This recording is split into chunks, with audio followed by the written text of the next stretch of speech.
we as an industry have a challenge convincing the print service providers and the industry to back the trade shows? I think this is our absolute responsibility to show the universe of print, different business models, how to probably partner and take the win-wins of every partnership. And this is, I think, a big tendency observed not only on the visitor side, but as well on the supplier side.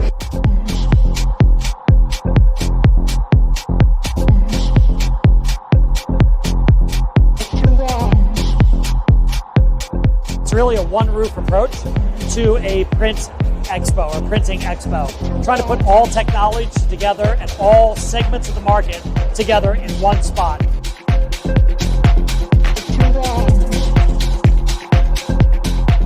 Drupa was cancelled last week, so I think a lot of vendors, a lot of exhibitors, a lot of media, a lot of people, attendees are all thinking about what are we going to do now? What are we going to do now? What are we going to do now? What are we going to do now? We will be back tomorrow and show you more great things. How has the show been for you guys? It's been absolutely fantastic. The foot traffic has been amazing. The people that have come are actual real buyers. So many times you get the tire kickers and this has been qualified people coming through, a great volume of them, and really we're doing fantastic in the booth. Would you say that your success is a mirror of how the industry is developing right now? Absolutely.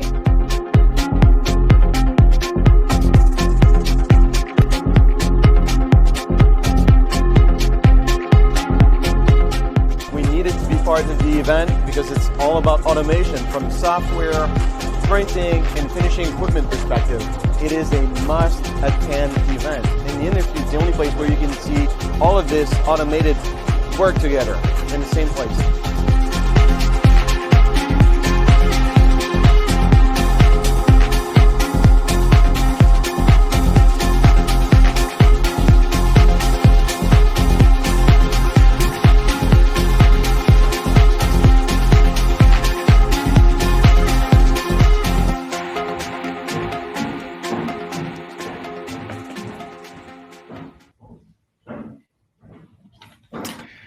Well, we are live now here from the first session of today. So Peter, Gareth, Andreas, please turn on your cameras and your microphones. Hello, here I am. That's good to see all of you. Hello. So first of all, a very warm welcome to all of us. I was just about to say, it's always great to greet yourself as well, right, Peter? Yes. So as people still joining, first of all, the reason why we wanted to do this kind of little rushed webinar was I think that a lot of us were not surprised, but however struck about the fact that Drupa was cancelled a couple of weeks ago. I think that it's been, I guess that both Gareth and Peter and Andreas have been at Drupa every fourth year for the most of your lives. Or how is that, Gareth? Feels like it. It feels like it. Okay, it's and Peter, do you know how many times you've been there? Oh yes, 82 was my first. That's one more than me. One more than you, Gareth. Okay. But 82 was more a traditional Drupa. Then 86 was the one with Chernobyl, and also 2 American planes had been bombed, one in Athens and one in Beirut. So all the Americans stayed at home that year. Fantastic. And that is, it's when everybody's just mentioned the word or the name Drupa, it brings back memories from a lot of things that have been very important to a lot of people in the industry. And one of the reasons why I wanted to invite Peter and Gareth for this session, Andreas is my co-partner on this one because we are his INKISH Dark and I'm just INKISH. So the reason why I wanted to ask you to participate in this one is because both of you are editors. And I believe that if you look through your content through the past 20, 30 years, I take that a lot of that content has been created from participating at some trade shows. Or how is that from your perspective, Gareth? Yeah, I mean, for many years, we were doing a weekly trade magazine, and both in terms of content and commercially, you would have a very strong year, which was the Drupa year. The following year would be quiet, and then we would have IPEX after that, which obviously was a UK show, so it was a very strong event for UK, but it was an international show as well. And then another quiet year, and then we'd be building up to Drupa again. So there was a rhythm to what was happening. And the timetable, the old adage used to be that they would launch a product at Drupa, and you would be able to buy it when you got to IPEX. It would be available. So it worked very well for us. It drove a lot of content, drove a lot of ideas. So initially about those ideas, and then about the implementation of those products a couple of years later. Before talking about the commercial aspects of the trade shows, I would like to stay a little bit focused on the content side for a moment, because Andreas and we spoke about yesterday also a little bit about the fact that the trade media, when they report from the shows, this is a way for getting vendors information to the PSPs, basically. So when a show like Drupa or any show in 2020 has been cancelled, what role do the media then have? Is it still the same, and then just we get the input from elsewhere? For me, Drupa is such a timetabled event. It's everybody tries to get their products ready for Drupa. Even if they're not ready, they will make the announcements. And for us, everything is in one place. Generally, the CEOs are there and the technical guys, so you can interview the people very easily. You can go on the stand, and even if somebody says, oh, he's not here at the moment, but he'll be back in 10 minutes, would you like a cup of coffee? We can sit there and wait for the guys to turn up.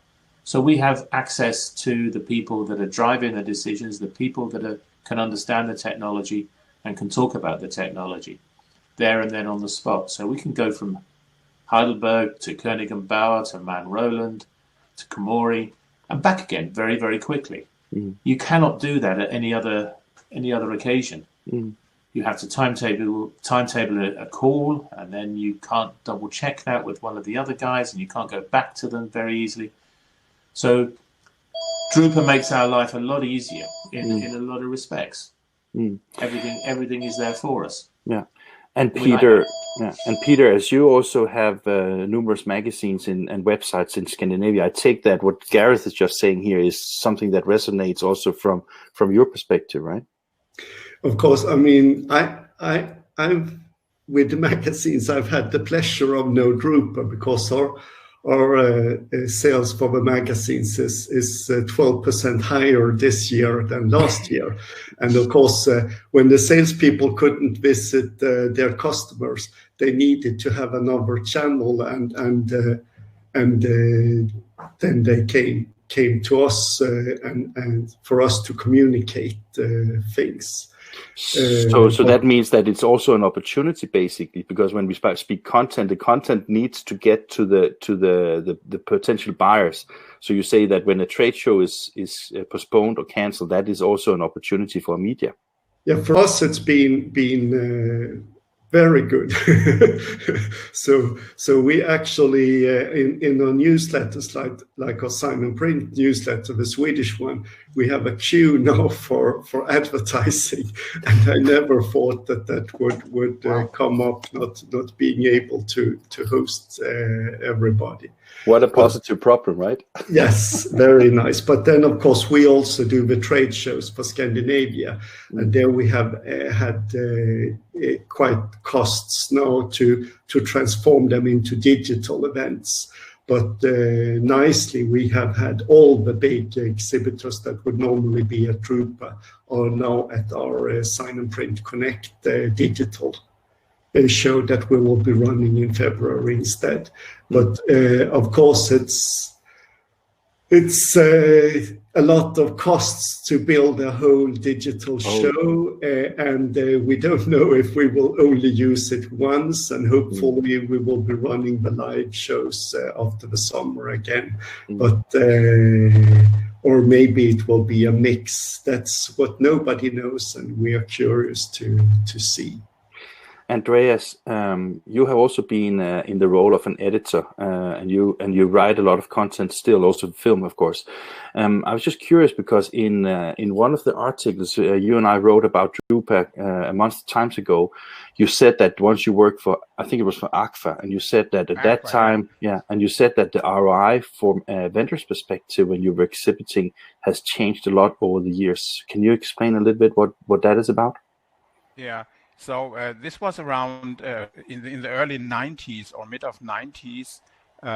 You had a ROI 10 times higher than your investment. So we invested at AGFA, for example, at Drupa 91, 10 million, and we got back 100 million in revenues. And so far, Heidelberg in the year 2000, they invested 100 million mark, and they got revenues 1.5 billion, which is a share of 15, and that was okay. And my feeling was not begin in the year 2004, but for sure in the year 2008, because Drupa happened before financial crisis, and most of the exhibitors, they did a good business in 2008, but due to the crisis, most of the orders got cancelled. And so it was not a good investment anymore. And I think that was something like a shocking experience for exhibitors and also for Drupa. And I was expecting in the year 2012 and 2016 that the organizers of Drupa will relate exactly to those experiences, and they had to create an added value, but they didn't. And I think that's a most important reason why Drupa now in 2020 has not such a big lobby. You know, we all say, "Oh, we are missing Drupa," but who is standing up and saying to the organizers, "Hey, we could partner, we could create a common think tank to find a solution." So nobody did beside us today this question, or put this question out. What's next? And I think we can never come back to what we experienced in the past with Drupa and IPEX and other lovely trade shows around the globe. That will never happen. Let's talk about that in a moment, because the reason why I asked you this one, because Gareth and Peter, when we talk about content, there's like, you know, the content, whatever way we look at it, we revenue from selling, space and content and that, and the vendors revenue from selling equipment. So there is like a logical chain of necessity of making sure that this works. Because if we, and when Andreas talks about the ROI, I was thinking that, Peter, when you look at your magazine and your websites, and also now going with the virtual trade shows, the vendors, they still need to get that ROI on their investments. But if you look at it from your perspective, does the virtual shows cover a need from the PSPs, or more a need from the vendor side, you think?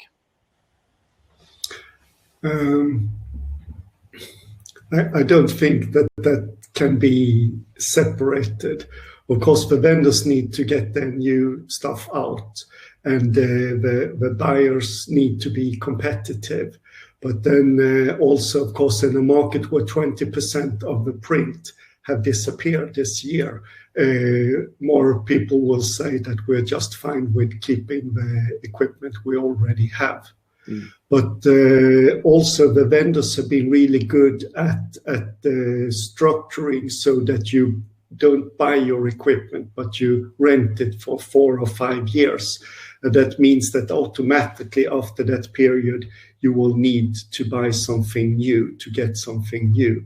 And then also the finishers have been really good at including their equipment into this 4 or 5 year cycle, where the finishing product would normally last 20, 30 years.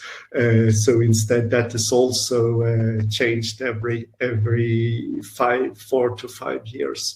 So in that case, the companies really need to get out. And we also see that with our digital exhibition, that 100% of all these that have large format, or the Xerox, Ricoh, Canon, HP Konica Minolta, they were the first ones to join the exhibition because they need to exchange the equipment that they already have out there. And Gareth, Peter is in a slightly different situation than you are, because he has close to zero competition in Scandinavia. That's not the situation in the UK, right? No, very far from it. No, there are far too many magazines in the UK. I mean, so what does that do to all the things that we're talking about? You know, the relation between the needs of the vendors, the needs of the PSPs, and the needs for media to have enough money for creating the content that you intend to do. It is a challenge. There's no question about it. Fortunately, costs have come down. The resources, the investment that publishers have made into their publications, it has shrunk for sure. And in this COVID period, some publications have suspended publication. Some publications have reduced the frequency of their publication. We haven't. We were less frequent anyway. And people have put more resources into online products where they don't have the cost of print and distribution, hoping that will drive revenues. Whether it does or not, I'm not really conscious, because that's not our business model. But there is still that need to get the information out there, to get it out there in a credible, valid, valuable way. The only problem perhaps is that some of the people making those decisions, that the vendors, do not have the experience to understand what is the best route to take in terms of marketing, what's the most effective way to do it. So they may end up choosing purely on price or purely on numbers, which, as we know, is not necessarily the most effective way of investing. Yeah. And I mean, and that is, of course, always a challenge to communicate value over numbers, for example, right? So exactly. I take that, yeah. And is that something that you have experienced a change in perspective during the COVID-19 and the situation that we are in now? Yeah, it is coming round. It's coming round slowly. It's because we haven't run away, because people have more time to read, to spend time on the website. So average user time on the website is very pleasing. We're not in the seconds, we're in the minutes and multiple minutes, which indicates that people are spending the time looking for valuable content and engaging content, rather than just skimming the surface of what's going on. Yeah. And that's got to be good for their knowledge, for their education, and therefore for them to make the right decisions between what is the most appropriate solution for their business, which is what we want to do, which is what we all want to do. Yeah, of course. So, Gareth, when we look at this situation that we are in now, with the cancellation of a lot of trade shows and obviously changing things, has that also changed in how you deliver the content? I mean, if you could go to Drupa and you can touch and feel a machine, for example, now you have to rely on the media. Does that change how you let's say review equipment or describe equipment, or how your editorial processes comes around how to do things? Absolutely. I mean, there was one announced at the end of last week, which potentially could be a very significant product. We have been left with just the basic bare bones of that announcement. We have to go back to our own resources and check what else has been said about it, make some assumptions and draw some connections, and try to work out what exactly they're telling us. Because the last thing we do is want to just stick the press release up, because the press release is available anyway. So we want to find out the things that they don't want to tell us, or they don't want to tell us just yet. So to give our readers a bit more information than they get from the vendor, to interpret it, to put it into some kind of perspective. Is this machine, are they lying, or what are they up against? Where does it sit? What are your options as a potential purchaser? Whereas had we been at Drupa, not only would we have had a press conference to ask a few questions, perhaps the machine would have been there, so we would have an idea of how big it is. we would perhaps have been able to open the sides of it up to see how it was put together and what the capabilities might be. And of course, that's all been taken away from us until such time as we can. Presumably, there will be some kind of razzmatazz launch, and hopefully, by the time that happens, we will have all had needles stuck in our arms, and we can go and see it somewhere. But as I say, at that point, those guys would have been available. We would have been able to run off to the rivals and say, "Hey, do you see that machine over there?" And they'll turn around and say, "Yeah, it looks good, but hey, it doesn't do this, it doesn't do that." And we get a much better view of what we're looking at, because we don't know the intricacies of some of the technicalities behind some of the inkjet decisions. We don't know the orifice of the nozzle jets, for example. Have you been able to, during the COVID in the UK, to go and see some of the machines as well, or have you then had to rely more on the information that you got from vendor side compared to if you were at a trade show? Oh, absolutely. Yeah, I mean, we watched the videos that Heidelberg or Koenig and Bauer have put out. So we're kind of stuck there. If we want to go and see some vendors, or some users, we prefer to go and see the PSPs. Yeah, we've been able to do that sometimes, but some of the PSPs do not want people across their threshold. Yeah. So we spent a long time looking at the screens, looking at the cameras, trying to look good on camera, making sure the background is less offensive than it might be sometimes. I think in that respect, Peter's background doesn't need the blurring. He looks like being in a place where it's not too messy, right? No, he's Scandinavian. What do you expect? I mean, you can see here, so it's like the IKEA showroom. But they are. Oh yes, it's of course an IKEA chair and an IKEA table and everything. So even the bulb lights. Okay, even the bulb lights. We have the IKEA lights here. Yeah. So Gareth, when you talk about these things, it sounds that it has not become easier, of course, but that the need from the readers and the viewers have increased because they have more time and they can't go themselves, so they need more thorough writings about things. And at the same time, it sounds like it's more difficult to sell advertising because people don't really value the quality you deliver. Is that the conclusion? Yeah, I mean, there is a bit of that, definitely. And also, they are themselves, to some extent, unsure of the future. Yeah, of course. So there's a lot of people who are reluctant to spend marketing dollars, as Peter said, that people are not going to go and buy new equipment unless they're fairly comfortable about the future, when the market has dropped between 15 and 20% this year, which we know has happened. But at the same time, the PSPs are starting to recognize, and everybody recognizes, that it will not go back to business as usual. So now is the time to make the break from pure 4-color offset printing and look at the alternatives. Is an alternative a digital one? Is it an inkjet one? What kind of digital is an alternative to give up printing altogether and just become a sales agent for one of the large trade printers? Lots of options, lots of alternatives. And if you do want to invest, what area do you invest in? Do you invest in more of the same? Do you do acquisitions to buy some sales in? Yeah. Or do you add a new string to your bow? Do you want to go into wall coverings and decor, or something completely different, but uses some of the skills that you have in terms of being able to print and color manage and organize a workflow? Andreas,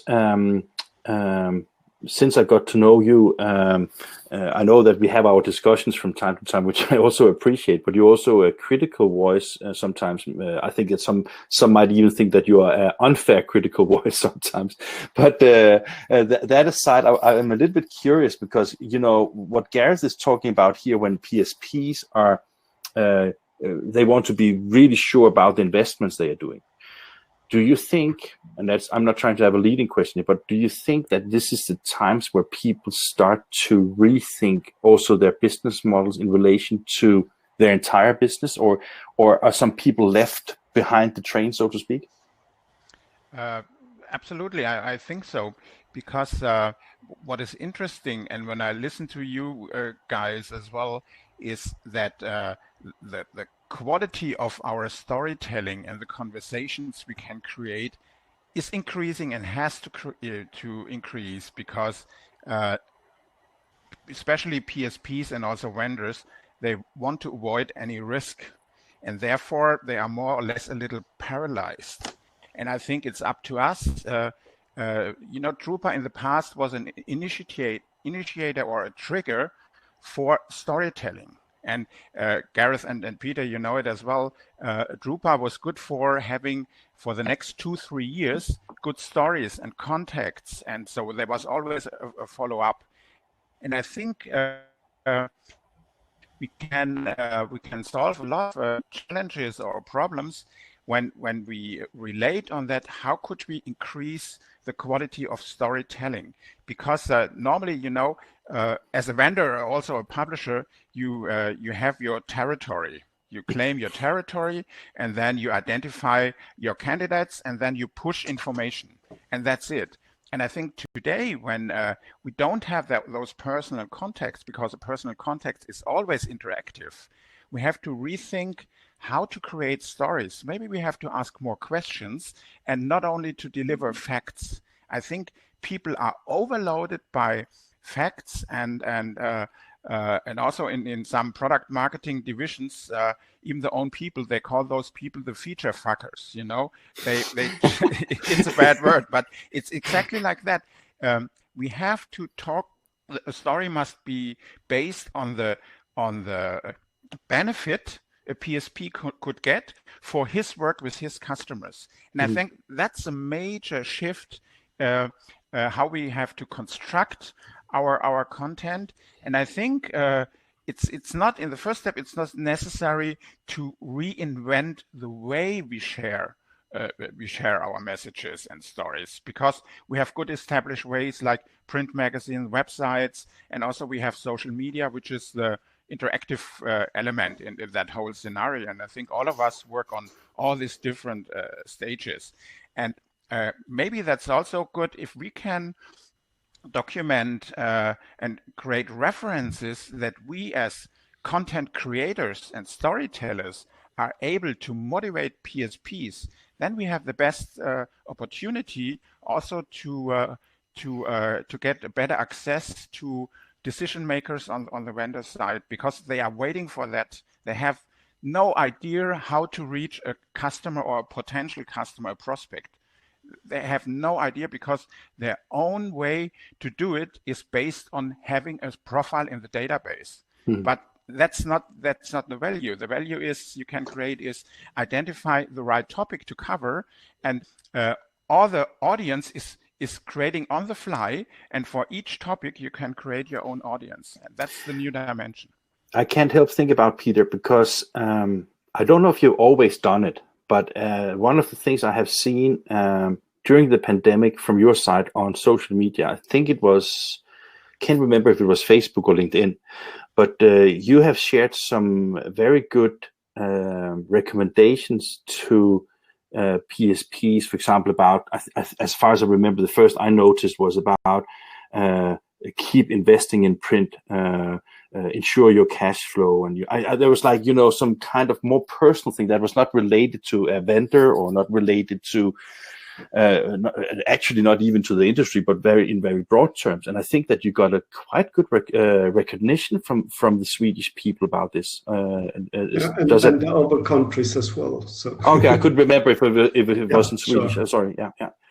It was in Sweden and Germany and Norway that. Okay. And how has is that a new Peter? No, I've actually done this before also, but I felt it was very important to give some advice on how to handle when the pandemic came. And the first thing I argued for was to close your wallet and save your money, because now is really the about about the cash that you have got, because you will need the cash to get through this and come out on the other side. So that was my first recommendation. My second recommendation was to fire all the people that you don't need, so that you cut costs as much as possible, and to understand that this will not be a quick fix. This will take time, and you need to again, protect the money you have, because we all know that when we come out on the other side, we will be stronger and have more opportunities. But it's really, you need to survive until you are out there. So. And that was also why I was asking about the business models, because I think that, when I asked Andreas, I was actually thinking more about the PSPs rather than us, because I think that all of us are in changing environments. Peter, you have been creative in defining new ways of doing business with your publications. I don't know how you do it with you, Gareth, but we also try to do things a little bit different from, not different because we want to be different, but more because I think that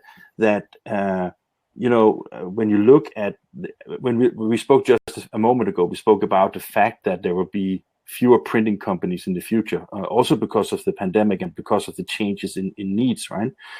But maybe there will also be a consolidation of media, right? I'm not trying to push anybody out or the edge, but the fact is that, as you said, Gareth, maybe there's too many trade media. Maybe there needs to be a consolidation among trade shows, among trade media, among PSPs, among vendors, among everybody, because this industry is changing. I'm not saying shrinking, I'm saying changing, right? Yeah, I mean, most publications belong to groups of that are organized by publishers which have a spread of publications across different sectors. Now, they only invest in print because it gives them a return. Now, if farming or fishing gives a better return, then that's where they'll invest. The challenge is that as in the UK, there's one magazine published by one of these groups. There are 3 magazines published by smaller groups with 2 or 3 titles in printing, in packaging and related areas. Do they have the same imperative to get rid of a magazine which is not performing as well? Probably not, because it's part and parcel of what they do. It defines them. Yeah. So that makes it very tough. They will hang on for far longer than perhaps is sensible to do so. But equally, they can cut costs and live on very little for a while, like we do. Yeah. And hope that it will become better as we go through this. But as far as I know, nobody's talking about acquisitions or mergers and consolidation in that sense yet. I don't think that either, and I think that maybe to some extent that comes down to the fact that I think that a lot of trade media do not have like fantastic economies. I mean, it's not like an investment opportunity where you think that you could become way richer because you invest in a company where you basically take out the competition, because you will not get 2 adverts from your normal advertisers just taking out a magazine, right? Which is what, that's exactly what happened a few years ago when we did that. Yeah. Let's talk a little bit about what's coming, what's next, because I think we have discussed a little bit about the needs and the fact that we need to communicate. I would say communicate more because you can't go to a trade show, so you need to be more thorough in your communication. Gareth, do you think that that trade shows, I'm not talking any particular trade shows, but do you think that trade shows in general will come back to the glorious times of the past? They'll come back. Whether the vendors will spend as much on them or not. I mean, it's not just about the vendors showing the technology. It's about the vendors meeting the vendors finding distributors for their products, particularly the smaller guys. They need the trade shows in order to meet the guys from around the world who might see an opportunity to sell their bit of software or to sell their piece of finishing equipment and give it a wider distribution. Yeah. That's as much a role of the trade shows as it is just demonstrating to the PSPs the latest gizmo that you've got. And you also, the best thing about trade shows for many of the PSPs is finding the product or the supplier that you didn't know existed. Yeah, it's always so exciting when you go and that's the experience most exciting thing. You know Heidelberger there, you know Koenig and Bauer there, so you'll go and spend time and see what they're doing. But on the way between those two guys, you might see somebody with some kind of plate cleaner or something that you didn't know existed that will save you a lot of time and a lot of money because you have that problem. Yeah. And that's where the real value of the trade shows comes in. And so it's and also the encounters you have between other PSPs, the networking that happens And during the when you meet somebody or over a beer. It's a kind of a ritual. We need humans. We need a ritual. We need that, And Gareth, don't you think that also, if we look at even the bigger vendors, like you say, Koenig and Bauer and Heidelberg, don't you think also there's a value for them to have the trade show from the fact that the media can better cover the stories from a trade show rather than chasing it on the website and chasing it in? Oh, absolutely. I mean, if you've got a PSP at a trade show, he's not going to be distracted by the phone ringing. He's not going to go off to see a customer. If you've got a virtual trade show or an online thing, it's very easy. You're sitting at your desk. It's very easy to be called into the factory to sort a problem out. It's going to be. But if you've taken the time out, you've driven for 2 or 3 hours, or you've got on the plane to go somewhere, then you're going to spend your time there. It has your undivided attention. It's kind of takes you out of your normal day-to-day existence in a way that an online event can't. Not yet, anyway. The reason why I was asking you first was because, Peter, you have a double role here because you are also an organizer, right? Yeah. And I can't help think about that. Now we have the COVID-19, and we have had kind of bad diseases also in the past, even in our lifetime, that was not influencing the lives as much as they do now. But I think that COVID-19 has been, to some extent, a wake-up call for a lot of people. And I was wondering, do you think that maybe the local trade shows have a brighter future because they are smaller, they're more convenient, and people don't have to be in a plane and travel long hours and put themselves in risk for like going to the 100 of 1,000 people trade shows, or is it more a mix of the two you think of? It's very complex, this with the trade shows. So I'm sorry, but there's not an easy answer. First of all, when it comes to who wants to exhibit, it's always that the big ones, they want there to be as few exhibitions as possible, because they have the salespeople, they have the communication resources to meet people anyway.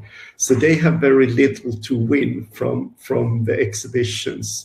But of course they are there because everybody else is there, so they need to be there as well.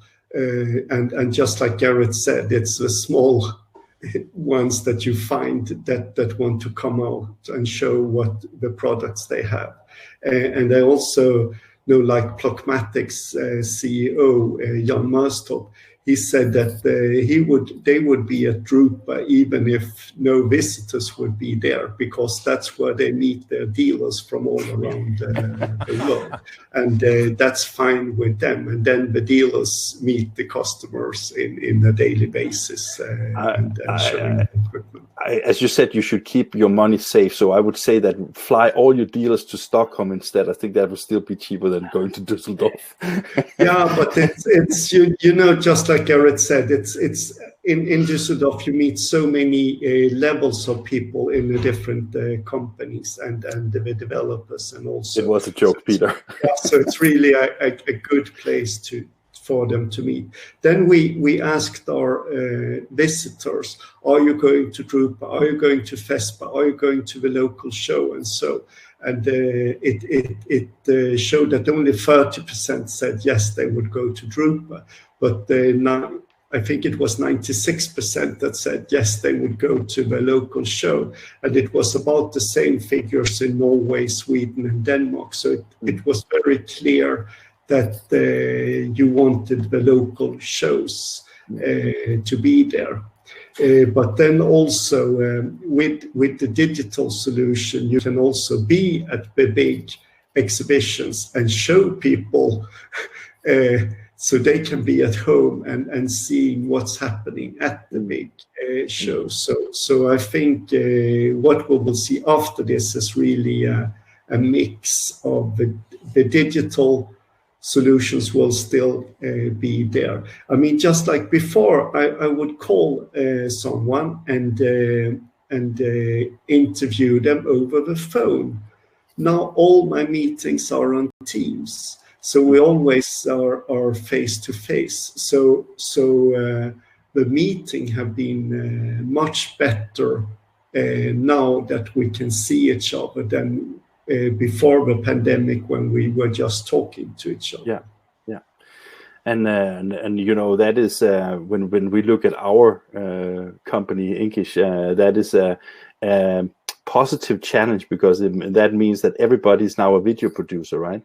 So we have to strengthen on both, as you said, Gareth, on the content side, but also on the deliverables that you have, that you find the good stories and you challenge yourself and challenge your audience in order to get better. And I couldn't help think about what you said in reference to that survey, Peter. If you look at Drupa numbers, for example, I think it's quite interesting, because we always think of Drupa as a global trade show, and it is, of course, always vast numbers. It's vast numbers because there's so many people. But I think it's 68% or something like that is from Europe, right? And I think it's 12% from the US. So one of the questions I'm going to ask Mark Supers about tomorrow is whether their plans for Printing United is to make it into a larger Drupa kind of show in the US in the future. Because if there is not shows in America similar to Drupa, I still think there's the need, also in reference to what you say, Gareth, a need for having hands-on equipment and you know, have the networks where you really meet a lot of people. Because I mean, Printing United in Dallas last year was a success according to American standards, but it was 30,000 people. With all due respect, that is not a lot of people in America, right? So it's quite interesting to see the combination of what you're saying. But I think the 68% you refer to with Drupa are not Europe. That is 68% that are within 3 hours driving from Düsseldorf. Wow, so it's even denser. So and not a vast number of printers will come from the UK. So we always had IPEX every couple of years, 2 years afterwards, so people would wait until IPEX. That doesn't happen any longer. How big are the local trade shows in the UK, Gareth? I mean, do you have? We have a Sign and Digital one, which is one hall of the NEC. Okay, and is that like 10,000 people, or how many people attend normally that place? 4,000 or 5,000. Okay, and a similar one for commercial print. Okay. Fantastic. Can I add, in Germany, we had that experience for the last 10-15 years that several parties tried to set up local smaller shows, and they tried it and they all failed. So because it's not possible to adopt the blueprint from a big trade show like Drupa to adopt it to a local one. What was very successful is more or less to organize very specialized conferences with let's say half a dozen or a dozen exhibitors, and then you had the audience of your conference could interact with those exhibitors, like online print forum of Bernd Zipper. That is working very, very well. But the idea to downsize the Drupa concept to a smaller exhibition, that was not working in Germany. But Andreas, you also mentioned in one of your articles that the hybrid fair, so to speak, where you look maybe more of the life cycle of let's say print. Peter, you also have a magazine that is not that's more for designers, to Cap Design, right? And I was just thinking that what you spoke about at some point, Andreas, was the fact that if you have the life cycle from design to print to distribution to the value creation from end to end, maybe that is also a journey that could be interesting. When I have been criticizing trade shows, I've said that I think the lack of development, as I said to Mark Supers once, I said when you travel 8-10 hours to go to America and the only food you can get on the trade floor is a sausage, basically, right? Then it's like sometimes it could be nice to upgrade the experience of coming to a trade show, right? So I just wanted to comment on one thing Andreas said before that I think is really, really important to take with you, and that is the need for the storytelling that you mentioned. Yeah. And I also think that's the reason why we go more and more now with live and instead of text communication. Yeah. So what the way you are going here with the live meetings and really what we are sitting here are sharing our stories and our memories and our thoughts on what will happen. And that is really the key thing. I mean, that's old people sitting around the fireplace in the evening after the hunt and telling each other what we have been experiencing and what talking about all the lives we have experienced, right? Yeah, I think we should understand that that's much more exciting and much more in our human nature than to read rational papers on what will be the objective solution. I was once to a seminar in the US where there were 4 of the largest American printers in digital printing, and each of them had roll printers that were digital, from Ricoh, from Xerox, from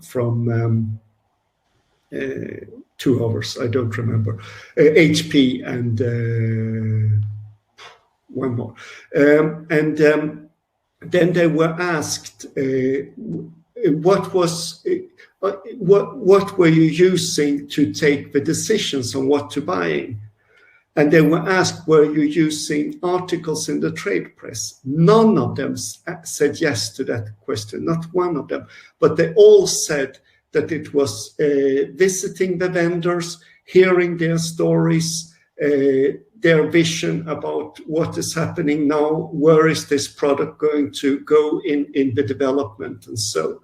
Of course, we see a guy like Benny Landa that hasn't had a product, but have been able to do the storytelling in a fantastic way. Everybody's sitting there by the fireplace listening to what he's been doing during the day. Totally right, and I think that puts an additional pressure on all of us, right? Because I mean, one of the things that I'm always curious about, and I have not cracked it myself, maybe you guys have, is that what is it the PSPs really want to hear? Because when you say, Peter, sitting around the bonfire and talking and having the experience exchange, that is one thing. It's very difficult to do both on film and on print, in my opinion, because that is something that comes because you can see your face, you can joke with each other, you can start to learn to get to know each other and all these things. And that is maybe one of the challenges that we have to look into in the future, right? Yes. I think it's more or less about having something like a systematic approach how to create, also for trade communication, something like an omni-channel experience. Because I think inside INKISH we built up in the last month that experience that it's not only good to have purely social media communication or purely INKISH TV with the videos or purely INKISH News with blog posts.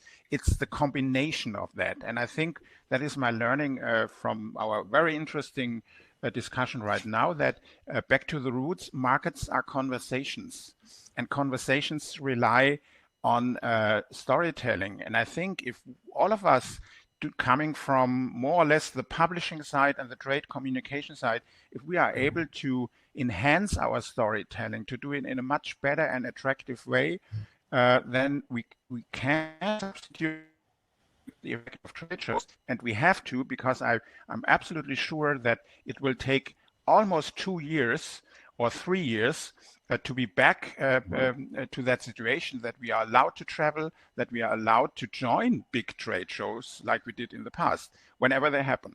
So that is my learning out of our discussion, and I hope you agree, because you contributed to that.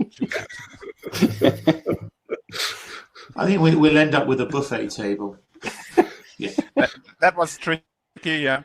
Yeah, where you go and choose. I want to get that story by video. I want to get that story by going to a trade show or an event, an open house. This time I want to get that story by reading about it. So you go to the restaurant, you choose which plate. It's still potatoes, it's still herrings if you're in Scandinavia, or moose. But it's presented that's far north. Smørrebrød. Yeah, smørrebrød. Well, yeah, great, Gareth. So sometimes you want it with a napkin and silver glasses of wine, the best wine, but it's still a herring. Sometimes you stand by the caravan and just swallow it whole with a glass of whatever that filthy liquid is that they serve up in Sweden. Aquavit. Yeah. Oh, that's so nice, so nice. Gareth, you have to come here and learn that culture. That is a good culture. Well, guys, it's been a pleasure having you here on this first session today. I hope you enjoyed it too. It was the intention was to have a good time. I felt that your contributions were very interesting and very nice for me, at least, and then we hope that some other people also find it interesting. We didn't have so many live attendees, but we normally have quite a few when we do the replays, and that is also something where we have to get used to in these times. Is that live is one thing, and then people can see and watch the content whenever they have the time, and I feel comfortable that your contributions will definitely give something to people. So. Thank you very much. And for the people here on board, the next session is with Dan Brunton, from a colleague to both Peter and to Gareth from the UK, here in 10 minutes from now, 1 p.m. CEST time. And the reason why Dan is interesting to listen to is he has a number of publications in I think it's mainly in the packaging and corrugated industry. But he got some requests from customers about creating a virtual event that was then called Connection, and that was the first, as far as I know, the first 3D experience for a virtual trade show. So I'm very interested to hear why he did this and the takeaways from this. So in 9 minutes from now, so I hope to see you soon. Thank you very much, gentlemen. Thank you, guys. Bye-bye. Take care. Have fun.